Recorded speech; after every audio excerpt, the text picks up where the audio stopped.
ఈ video me car and me money రెండింటిని save చేస్తుంది. మనందరం చేసే బిగ్ మిస్టేక్ ఏంటంటే కార్ ఇన్సూరెన్స్ తీసుకునే టైంలో ఐడివి అంటే ఇన్షూర్డ్ డిక్లేర్డ్ వాల్యూని చెక్ చేసుకోకపోవడం. ఐడివి అంటే మీ కార్కి ఇన్సూరెన్స్ కంపెనీ ఎంత వాల్యూ ఫిక్స్ చేస్తుంది అనే దాన్ని ఐడివి అంటాం. ఐడివి ఎంత ఉంటే మీకు అంత ఇన్సూరెన్స్ అమౌంట్ వస్తుంది అని. ప్రాబ్లం ఏంటంటే డిప్రిసియేషన్ వల్ల ప్రతి ఇయర్ ఐడివి తగ్గుతూ ఉంటుంది.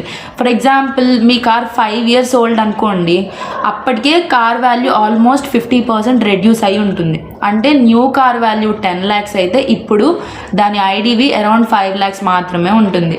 అప్పుడు యాక్సిడెంట్ లేదంటే ఏదైనా టోటల్ లాస్ జరిగినప్పుడు మీకు వచ్చే ఇన్సూరెన్స్ అమౌంట్ కూడా తక్కువగానే ఉంటుంది.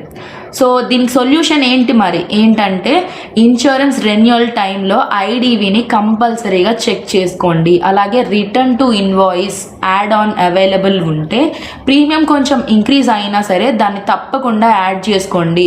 ఈ యాడ్ ఆన్ వల్ల మీ car value almost original invoice value దగ్గరికి ప్రొటెక్ట్ అవుతుంది.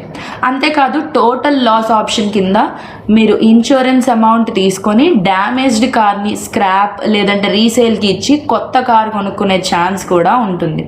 సో సింపుల్గా లాజిక్ ఏంటి అంటే ఐడివి వాల్యూ తక్కువ ఉంటే ఇన్సూరెన్స్ తక్కువ ఉంటుంది, ఐడివి వాల్యూ కరెక్ట్గా ఉంటే ఇన్సూరెన్స్ కూడా కరెక్ట్గా ఉంటుంది. సో కార్ ఇన్సూరెన్స్ తీసుకునే ముందు లేదంటే రెన్యువల్ చేసే సమయంలో IDV plus RTI add on రెండింటిని చెక్ చేయండి. ఈ ఇన్ఫర్మేషన్ యూస్ఫుల్ అనిపిస్తే లైక్ చేయండి, షేర్ చేయండి. మరిన్ని ఇన్సూరెన్స్ టిప్స్ కోసం మన ఛానల్ని సబ్స్క్రైబ్ చేసుకోండి.